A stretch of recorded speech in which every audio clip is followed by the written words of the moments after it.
welcome. I am your host, Brother Kareem L, and co-host, special guest, Sister Julia Dozier. Okay, Good evening.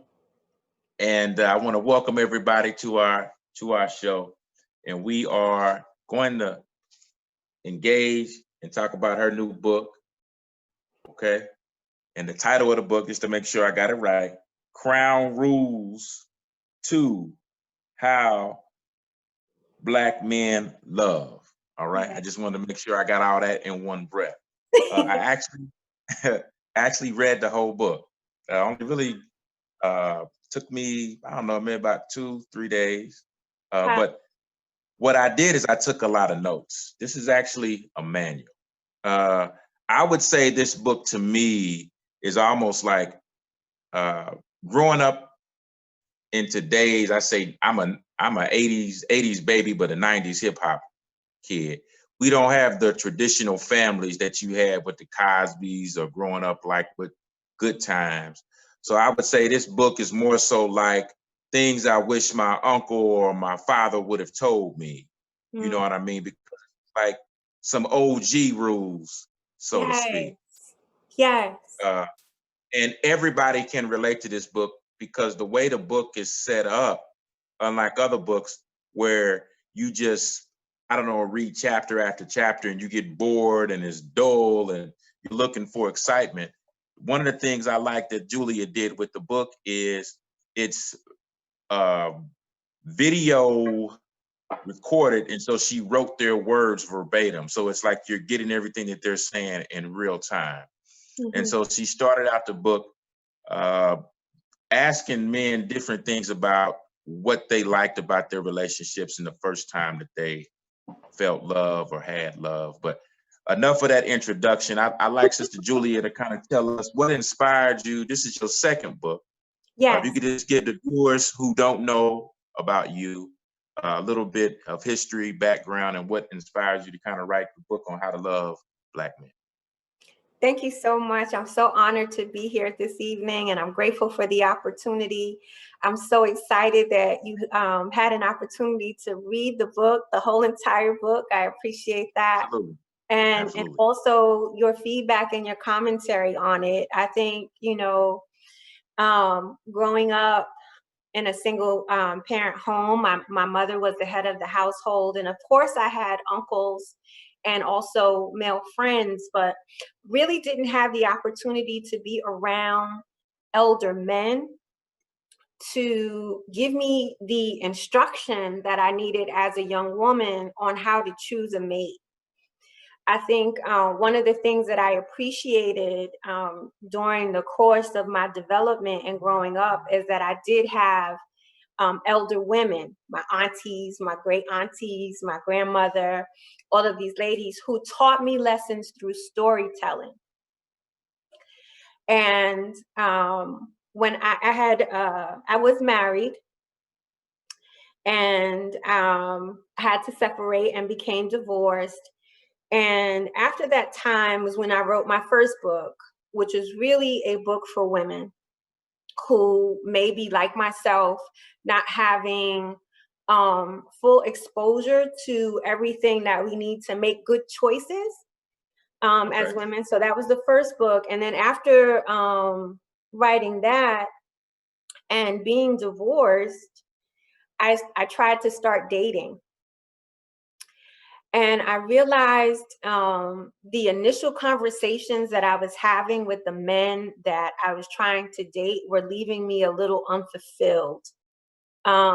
It seemed like everyone was focused on what they had, what they didn't have, or they wanted to discuss traumas from previous relationships with me. And I felt like something was missing.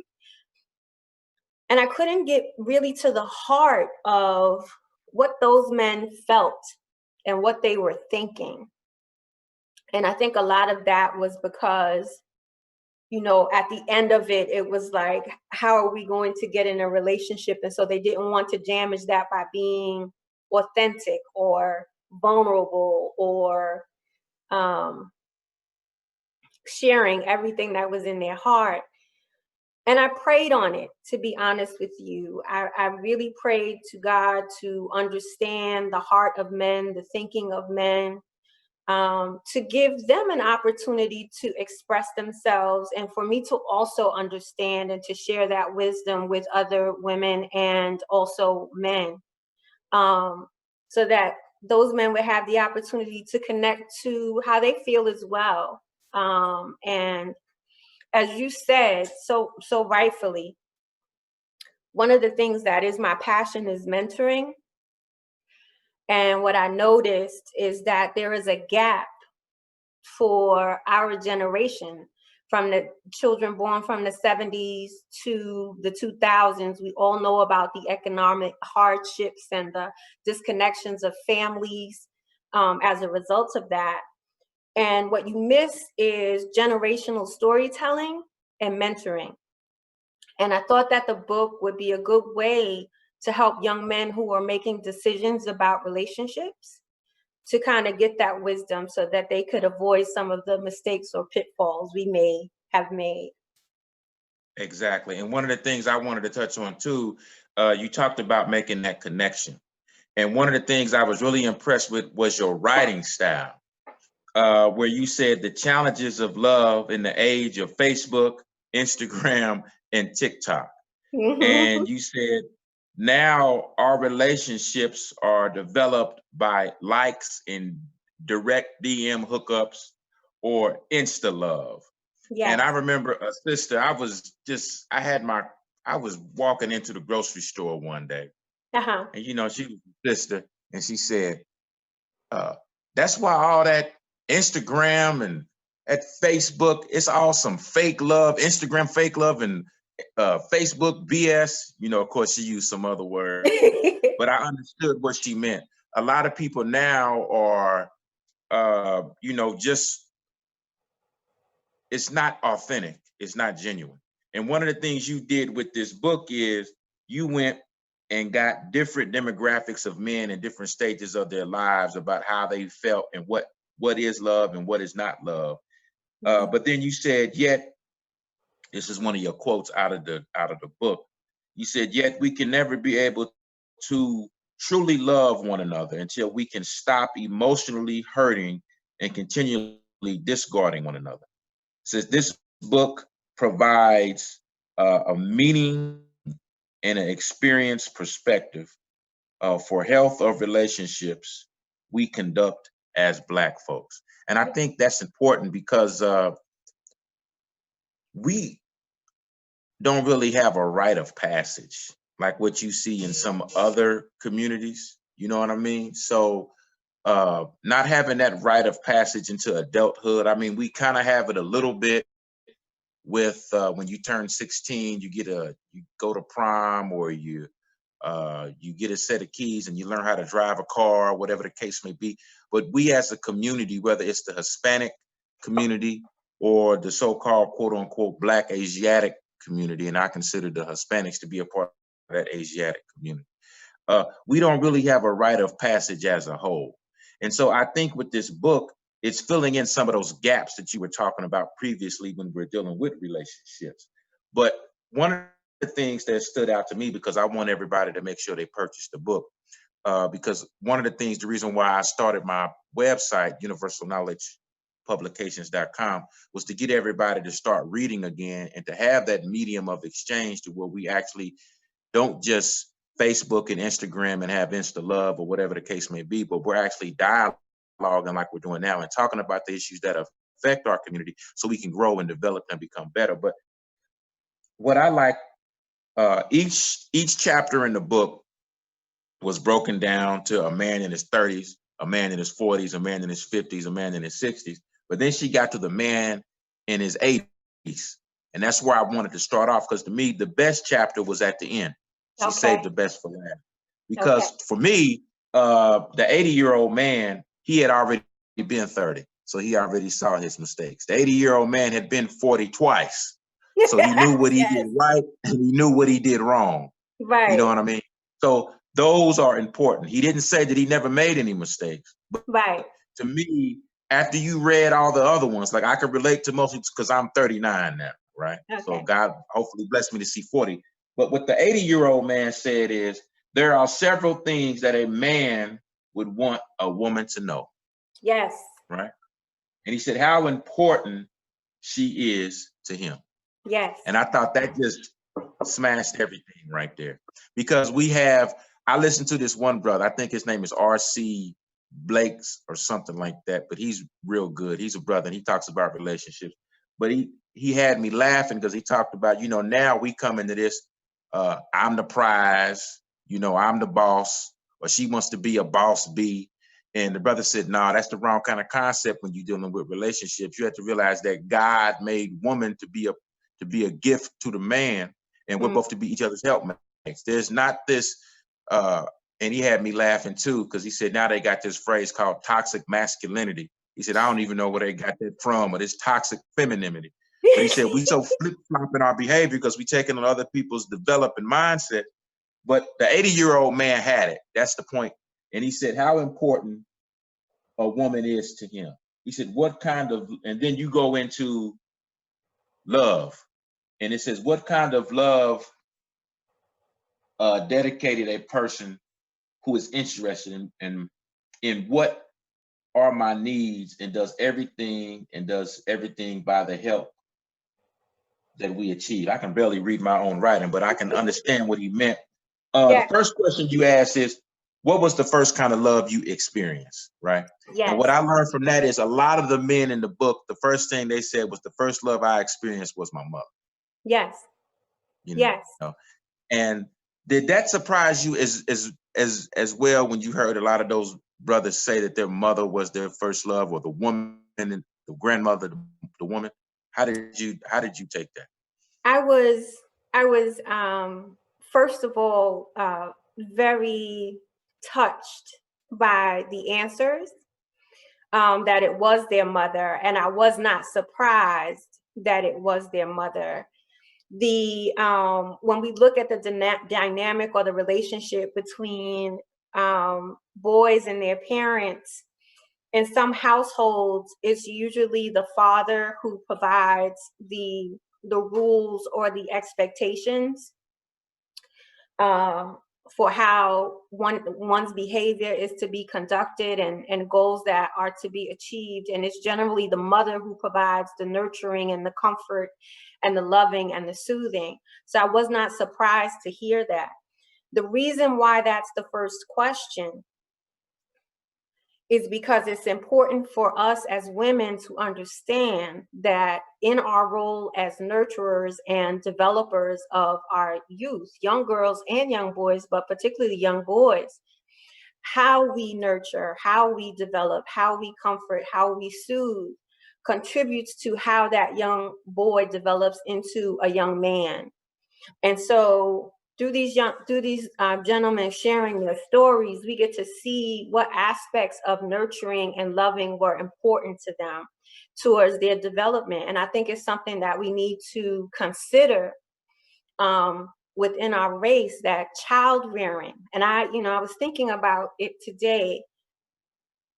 When you have so many economic challenges, it's difficult to focus on growth and development. Usually you're focusing on survival, and growing up in an environment based on survival is totally different than an environment where you can focus on growth and development. So I think that it was important that these gentlemen talked about their mother as being the first example of love, because we have a tremendous responsibility in building our race, considering that nurturing contributes to their development as young men.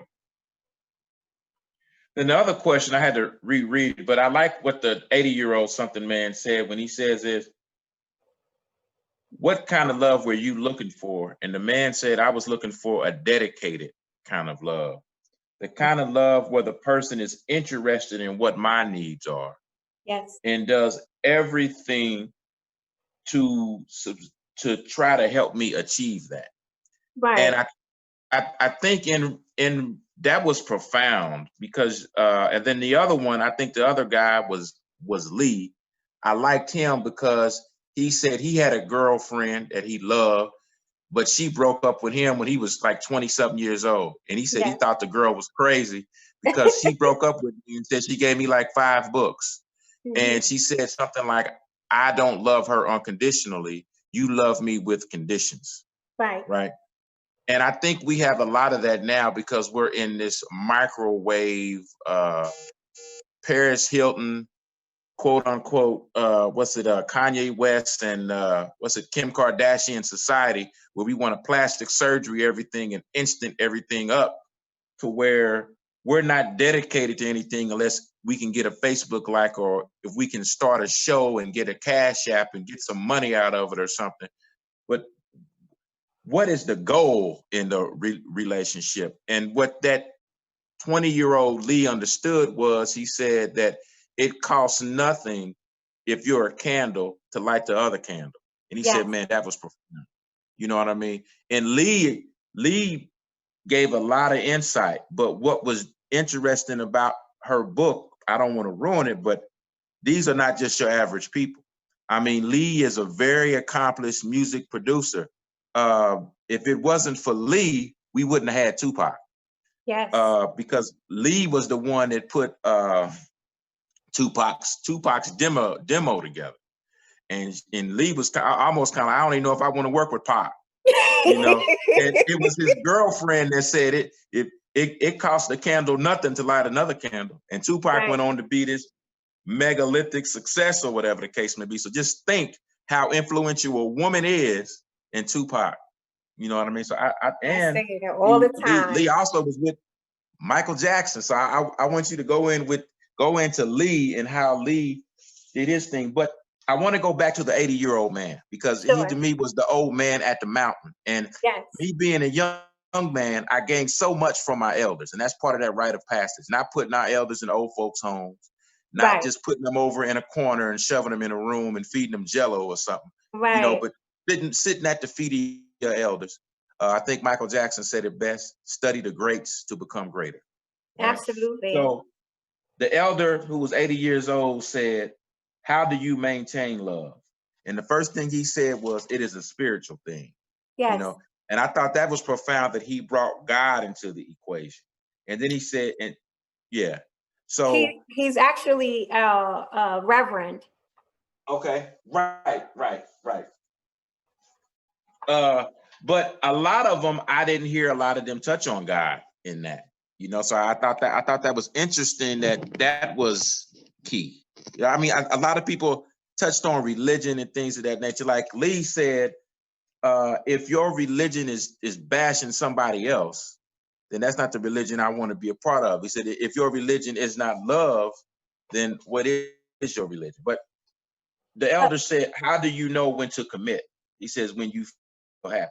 And to me, I always confuse sex with love. And I think you have to get rid of the physical sex and the emotion, and after the lust ends, to know when you're ready to commit.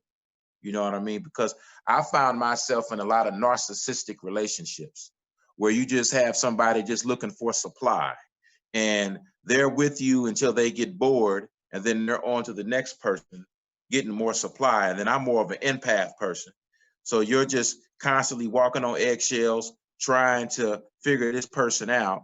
And you figure out, man, I'm dating a narcissist. So me, myself, I'm going through my second divorce, you know, after like 10 years. So I think this book really helps to say, hey, these are the guidelines and rules of what you should do, what you should not do. And this will help, like you said, some of the pitfalls. But I wanted to get this last point in about the 80-year-old elder. When he said this, you asked him, what are you afraid of? Right? And this is where his wisdom comes in. He said, when I was younger, I was afraid of my wife committing adultery. And that's kind of what I was, you know, looking at. Or thinking of another man would be more handsomer than me, more suaver than me, make more money than me, and then I would lose her to somebody who's richer. I can relate to that. But he said, sickness. You know, what if your wife comes down with cancer? What if your wife comes down with multiple sclerosis? Or what if your wife comes down with a back illness and now you got to help her with everything? And he said, but as he got older, you know, he said, the most thing that I'm afraid of in a relationship is that the relationship will end. Yes. You know, Yes. and I thought that was. Mhm. But he said when you put God in the equation, you know what I mean, and you have that scripture there, then you have that foundation. But he said, be careful what you say in a relationship. Too, he said, because your words are so important. Because once you say those words, you can't take it out. But I think the 80 something is really what did it for me. And then after that, but let You me know, stop there. everyone who has read the book, who has given me feedback, they tend to connect with one or other of the gentlemen in the book based on where they are currently and based on where they're planning to go. It really touches my heart that you found so much value in our 80-year-old man, because he is the person that most people don't mention um, when they're sharing their feedback about the book. But I think that, you know, you're so right. There's so many valuable lessons and nuggets that he's providing to us that we can consider as we're connecting with one another and building relationships and building community. So I Now appreciate I that. gotta thank you, but for the younger crowd, I'm young myself, but this last relationship I was in, it was an experience and I learned a lot from it. But my cousin, who's about 2 years older than me, he kept telling me, man, don't do it. Don't do it. It's because the only thing you're doing is meeting your representative. You know what I mean? They're giving you their resume face. And that's what Lee touched on. Yes, Lee's 50. So Lee was yes, like right there. And Lee said the representative is who you meet first, right? He said what people set before you before they get involved. And one of the things I liked about Lee is he said, how do you maintain love? And Lee said integrity. Because now, you know, people get on Facebook or Instagram and tell you everything they did, and then they say, well, I'm keeping it real and I'm keeping it 100. And he's like, that's not keeping it real and keeping it 100, because you telling me you slept with this person or you slept with that or you smoked these drugs or shot these drugs. He said, but where's your integrity? What do you stand on? I mean, you stole from this person, you lied to this person, you bit this person, you cut that person. So I'm supposed to just lay around and wait for you to shoot me? And then because you apologize to me, it's supposed to make everything better. So I think Lee really hit it when he said, how do you maintain love? It's the integrity. You I know, was can you, yeah. I was scrolling through Instagram today, and there's a page that I follow, and a lot of what's on the page is propaganda. As far as I'm Mm, concerned, it's about mm, Black love, but a lot of what's on the page is propaganda. mm, So today I came across a video of a young gentleman and a young woman walking into this, had to be a $500,000 house, and they're dressed very wonderfully, and they have this background music playing. It's a song that we all know and we all groove to, and they're playing this video, and I read comments to see how everyone is ingesting what they're looking mm. at. Okay. And everyone is like, oh, what a beautiful reflection of love and togetherness and teamwork. Materialism. And I said, I posted a comment and I said, we live in a very materialistic, image-based society. And most people who purchase homes together do not make music videos about it, right? They go out for breakfast. They go out for breakfast. They get their keys, they jump out of their car, and they go into their homes and they celebrate their accomplishments. They don't make music videos about it, right? Right. And the sad thing about that, which is why, you know, I really hope that a lot of people get the book and read these important stories from these gentlemen, from these Black men, is because there are women who are looking at things like that video, who now develop an appetite for that, And which is I not want to to say say, this. Go ahead. Go ahead. Which is not to say that it's wrong to want the finer things in life, but they develop an appetite for that.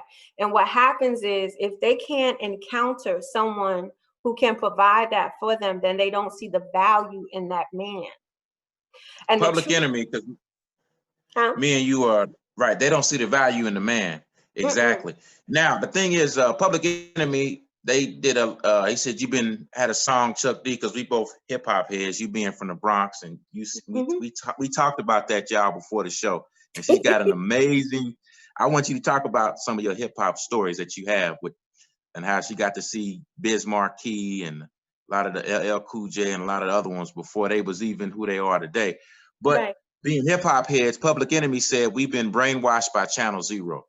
And what Yes. I feel what they did with reality TV, with Pimp My Crib, you know, whatever that show was, Pimp My Ride and MTV Cribs, whatever they had back in the early 2000s, and all of this reality TV is giving us a false sense of reality. It's giving us an illusion to where everything is instant and it's fake. It's not reality. I mean, you know, everybody's not going to make $28 an hour or $50 an hour. And then even if they get the master's degree, and like my brother, he's got a bachelor's degree, and he was considered to be the smart one, but he's got a $50,000 student loan, and he has to work 2 jobs, and he's still not in the field that he got his degree in. So even if you want a man, well, you know how the sisters say they want a man with a master's degree or a man with a career. In this era and time when COVID hit, what do you do when they send you home and there are no jobs? So he might have a master's degree, but where is he going to work at? You know what I mean? So the whole Right. Wherever concept he can get with, that money. right, you know, with the most honorable Elijah Muhammad and Mm. things of that nature was do for self. You know what I mean? What about creating your own job? But is that woman going to stick around with that brother to help him get the bag? You know what I mean? They, like you were saying, you go on TV, you go on Instagram and you see all these brothers with the 500 Benzes, and they talk about, you know, the drug dealers and that lifestyle or whatever the case may be, but it's perpetuated to where if a brother doesn't have that, then he doesn't get the attractive woman or the nice whatever it is, because it's so the brothers end up going to jail to sell the dope, but they don't talk about the other side of it. Once you come back out, you do 15, 20 years, you get the felony and everything like that. So it's recidivism. You're caught up in it, and that's not love. It's You know what I not. mean? And That's I'm sorry. no. Go ahead. Go ahead. Yeah. Mm-hmm. It's not, and it's doubly impactful for women as well, because in order for us to achieve the breadwinner, right, we have to look a certain way, we have to present a certain way, we have to be uh likable. We have to be able to get the likes, and you know, and all of those other things, and so it's challenging. And that's why I think you have this overindulgence and focus on the physical and focus on the sexual, as Mm-hmm. opposed to focus on the mental, the emotional, and the spiritual, because it that's the crux of the problem, right? The men have to have this money, have to provide, and the women have to be worthy of that material, the material lavishness, right? And so what happens to that woman who is bright, intelligent, loving, kind, but doesn't fit the look? She's gonna get overlooked. She's going to get overlooked, and that has tremendous mental, emotional, and psychological impact towards identity towards identity. And it's harmful. It's so harmful to our race. Someone posted on Instagram today that they don't see men having babies with ugly women anymore, like they smartened up. And it's like, what does that mean? I Mm. don't even, Mm. it's Very confusing. superficial. Very superficial. Mm. Very superficial. And not how you sustain love. Love is sustained by building between a man One of and the a woman. one of the things I wanted to read this quote, then I wanted to kind of expound on it, but it says, we learn how the environment can influence you. We must be careful of what environment we put ourselves in. because if you are in the wrong environment, it can affect the good that is in you. Yes. So I'm looking at this book, and this book is to help us. The environment I'm looking at, it is your mindset, and your mindset is your heart, right? So what you're saying is these crown rules Yes. meant you have to think Your mind. before you leap into a relationship, relationship, because you are communicating with somebody. So it's like, what environment are we breeding in before we lay up here and make a child? Are we just doing this because we want extra food stamp money, a tax, whatever the case may? I mean, we know how they do it. And I met one sister, and she was beautiful, man, all through high school. I mean, she could have been a model. And then one day she hits me up and says, well, how come you never made an approach? I never approached her, or whatever the case may be. But the kind of girl she was back then, I wouldn't have had a chance. But now that I got the website and they see that I'm not going to, I'm working towards my accomplishments. Now they all done hit my page and whatever the case may be. And I'm like, wow, where were these in the year 1997, 1998, I went unnoticed. Now this is 2021, 2020, you know what I mean? Now they all, this, that, and the third. So it's just a different demographic. But it says, when someone loves you, they don't have to say it. You tell it by the way they treat you. And this book deals with that. You really have to get into it and read it for yourself. I mean, I think we all at this age, we all now have had somebody that we've loved and we lost. We've had somebody been cheated on. You know what I mean? And those are hard lessons to be learned. But I think once you go through that, and I'm going through it now, I would never put myself in that position again, to where you give up everything and you lose yourself in a relationship just to make the other person happy. So once you have these rules are set up so that way you can have these boundaries. You know what I Boundaries. mean? That's what it comes down to. That's what it comes Boundaries. down to. Boundaries for men and for women. For men and for women. And the other hope that I have in writing the book and allowing both men and women to read the responses. These are real men. These are 10 real men who are living life, who were gracious enough to give me their time and to share their heart and their wisdom and their thoughts with me.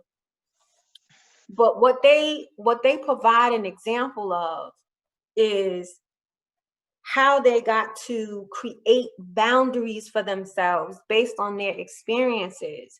And when we're reading, if we can see how they establish those boundaries, and we can connect to what boundaries are important for us, we can make healthier choices regarding our relationships. We learn that we don't have to give. Matt is the first gentleman that's interviewed in the book, and what he talked about was that he thought that his happiness was his wife's happiness. And we hear it all the time, happy wife, happy life. But I'm so against that, because a man's happiness or a husband's happiness is critically important as well. It's critically important as well. And so you shouldn't have to sacrifice your own happiness for someone else. There should be a Now, do you balance of think that. let me ask you this. Do you think that sometimes being in a relationship, you have to sacrifice some of your happiness for your mate, and that's not being selfish, but that's being unselfish? I was in a relationship where I sacrificed my happiness for my partner's happiness, and I will tell you that it did not work for me, and it will not work for me going forward. I don't think that I would, and I haven't lately since that time, and that was over I've been divorced for about 4 years now, but I've learned that I don't sacrifice my happiness. I agree to take certain actions. So if there's something that needs to be done for the betterment of my partner, the betterment of myself, or the betterment of our relationship, I make a decision and a choice as to whether or not I agree to that. But I do not ever sacrifice my happiness. It doesn't pay. It doesn't pay. And what I learned, and what I also learned from reading the stories in this book, is that while you're thinking that you're sacrificing for someone else's happiness, the thing that you're giving away to them is not even the thing that's going to make them happy. Mm-hmm. That's what I learned from my last relationship. It seemed like the person I was with, they were never happy, you know. And I did everything I could to try to make the situation work. And now that the whole situation is over, the person is calling me again, talking about, hey, I just want to know how you doing. I'm like, you want to know how I'm doing? You know, I'm and happy. I mean, yeah, you know, but I mean, the situation was, she ended up dating my friend, right? And that situation is not working out, right? So after that situation didn't work out, now I'm getting calls. So I'm like, come on, you know what I mean? Change your This is, number and block. Change hey, the number and block it. I had to, man, because you know, I felt myself going back into that again. And I think you can't, uh, I think the Temptations had that song, It's Just My Imagination. And I Mm-hmm. think I had to be strong enough to know when to let go, because you could be in a relationship for so many years and it's you just in a relationship just because I was just wanted to be with somebody, but you're not happy. So I think with this, it said I got 7 rules from these brothers, crown rules, that I'm going to use as actions toward desired results. So that way I don't just keep just picking, oh, I picked her because, like, I think you said guys would date you or something like that because you got big boobs or whatever the case may be. And then after that, then it's, oh, well, you forget why you with the person. And then once that wears off, you know, that doesn't work anymore. So what I Right. learned, because I had a very attractive wife, she was very attractive. But over time, the attractiveness didn't appeal to me anymore. It Hmm. was, how does this person treat me? And one of the Hmm. things I always stuck with is you might forget what a person says to you, but you never forget how they make you feel. Absolutely. And, you know, I think you really have to just be strong enough in that. But the book is an OG book. You know what I mean? And then too, if you're trying to get a sister, man, as you get older, it's you got to put on the suit and the tie and the nice watch because you grow up. So you know the era I came out of was that 1995, sagging jeans, wearing Jordans, and you know wearing Curve cologne. We thought that was the thing. Curve. Ooh, blue. So that and cool water. So you know, I learned some of the OGs tell me to put my sneakers away and get you some Stacy Adams, you know, get you some casual shoes, things of that nature, and you know, Hard put bottoms. put your hard bottoms on. So Jay-Z did it a little bit when he said button ups, you know what I mean? So we went there and did that and got you some nice cufflinks. But it's a lot of things that go into a relationship, but more so it's the mentality, you know. And because we're still trying to, I still say this is the miseducation. We're still trying to guide ourselves up out of slavery because Out we've of been it. so miseducated and misdirected. We needed these rules. Yes. You know what I And mean? now we're slaves. Now we're slaves to image and approval. Image and approval.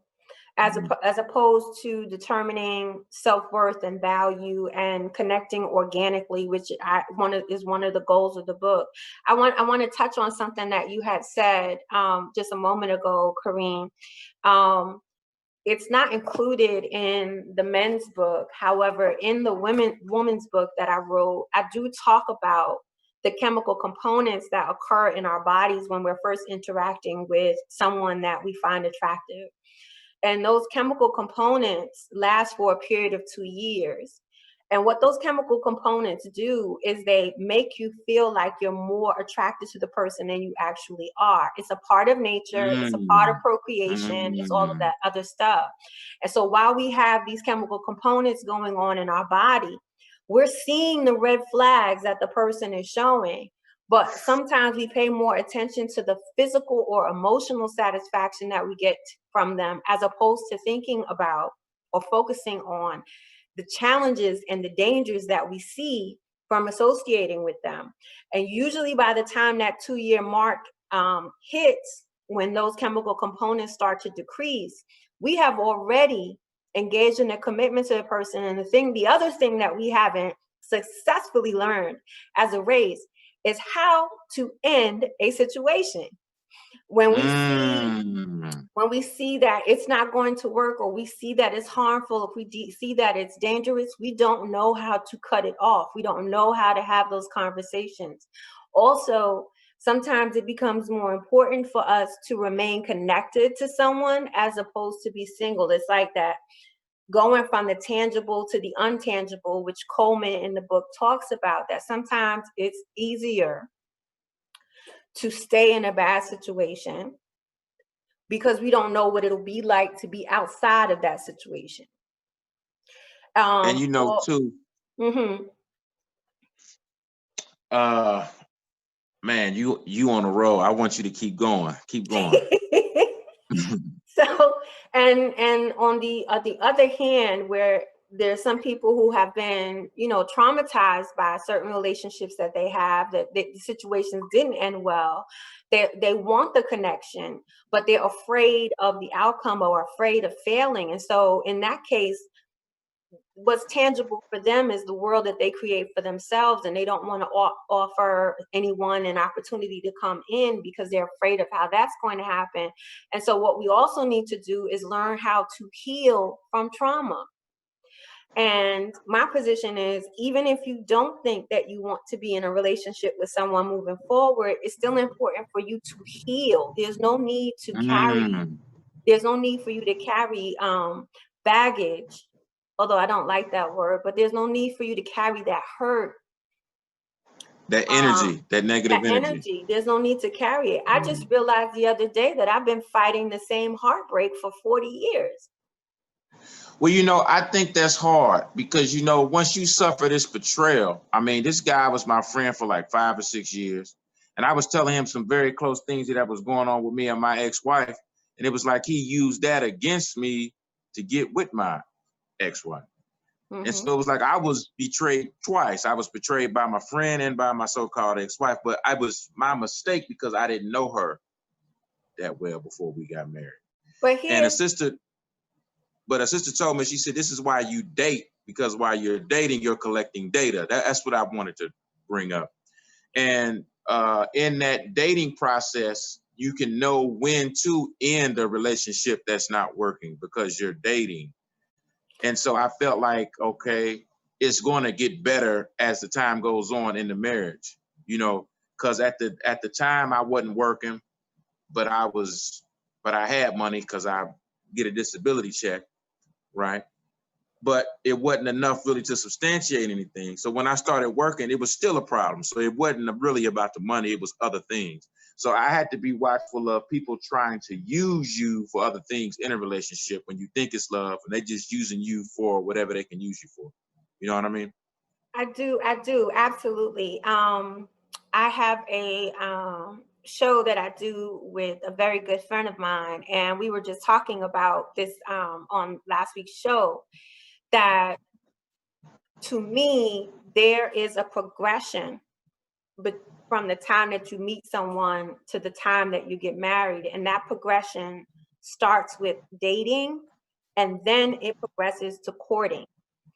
Dating is when you are allowing yourself to interact with multiple people, and you can see people, you have different experiences, you enjoy your time. So dating is not just dating just one person, but you dating multiple people. Because a lot of times for me, if I'm dating one chick, that's who I'm dating, and she's like my wife. What you saying, dating is you can date multiple people. You can date multiple people, and then through the process of dating multiple people,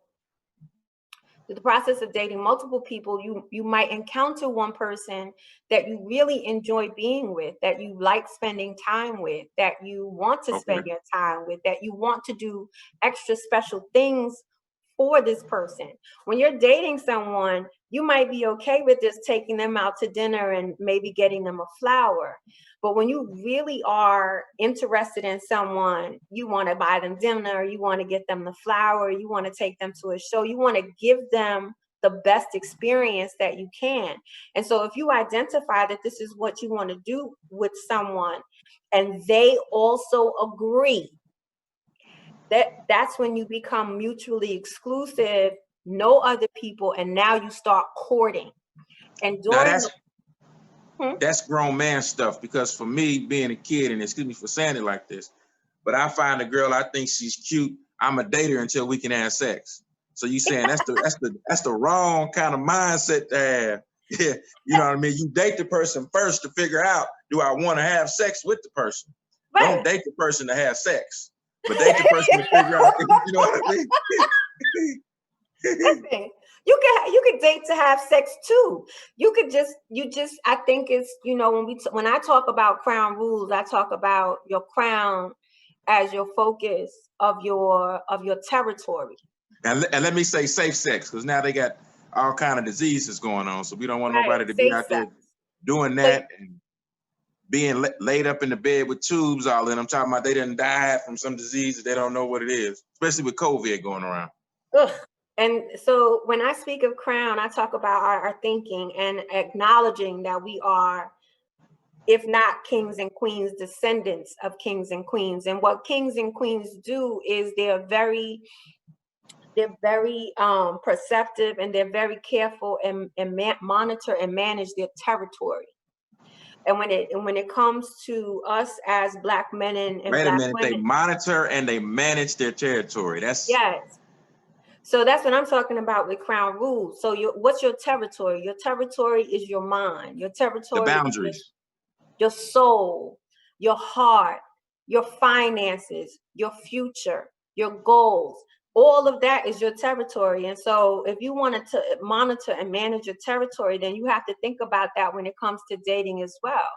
And if you're dating because you want to have sex, it's fine. Date to have sex, safe sex, but be mindful that when you're having sex, you're also creating those chemical components in the body that are making you feel like you're more attracted to this person than you actually are. So you keep doing it.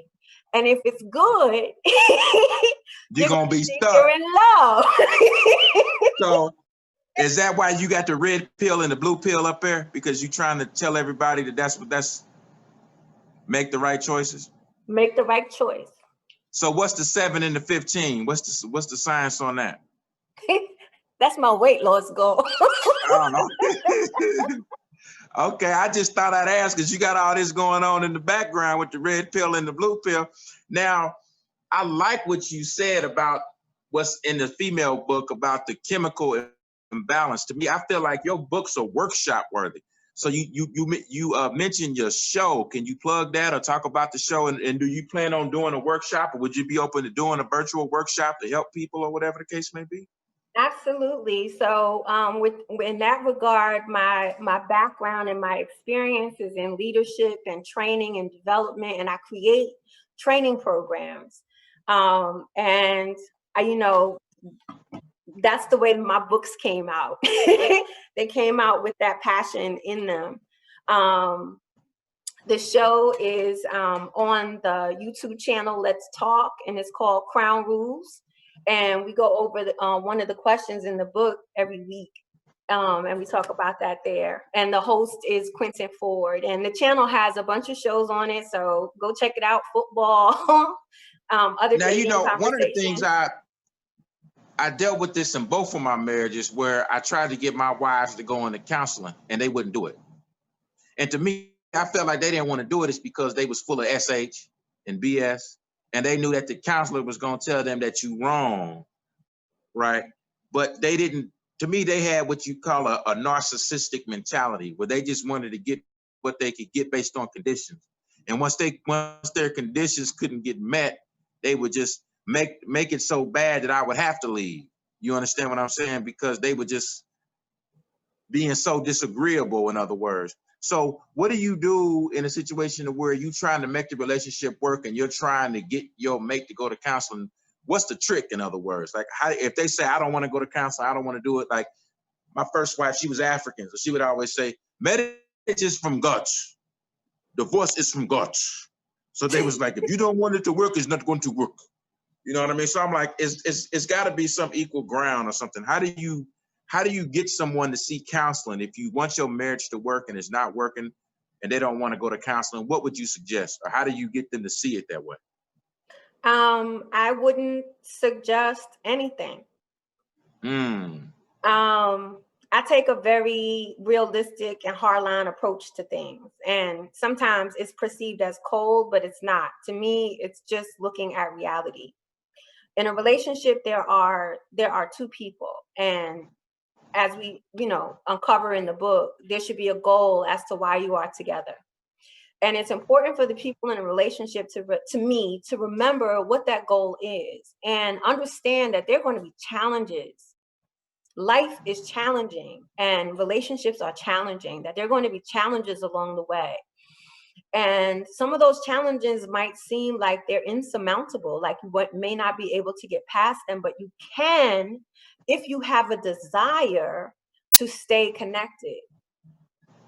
And so if you have a situation where a disconnection occurs and one person is looking to reconnect and the other person is not, sometimes it might be counseling. Sometimes it might be having a conversation together. Sometimes it might be going away. Sometimes it might be a retreat. There's so many different ways that you can get to having conversation and getting to the heart of the matter and healing as a couple. So if the person doesn't want counseling and they're not offering anything else that can be done to bridge the connection, then to me that says they don't want it, because people generally do what they need to do to get what they want to have. Powerful. I want to tell everybody again, get the book. The book will be available on the website. Okay. The link is always in my bio. And I want to get the sister's book too. Okay. We want to make sure we get both sides of the spectrum when we're dealing with healthy relationships and goals. Yes. So is there anything else you wanted to touch on? Are you all right? Or I'm good. Just that the women's book, the second edition, will be available in February or March of this year. I'm still cleaning it up a little bit before it's published. But I thank you so much for this time, Kareem. This has been amazing. Hey, I loved it. And I'm going to be sure to check out the show and stay in contact with me. I will. And hey, who knows?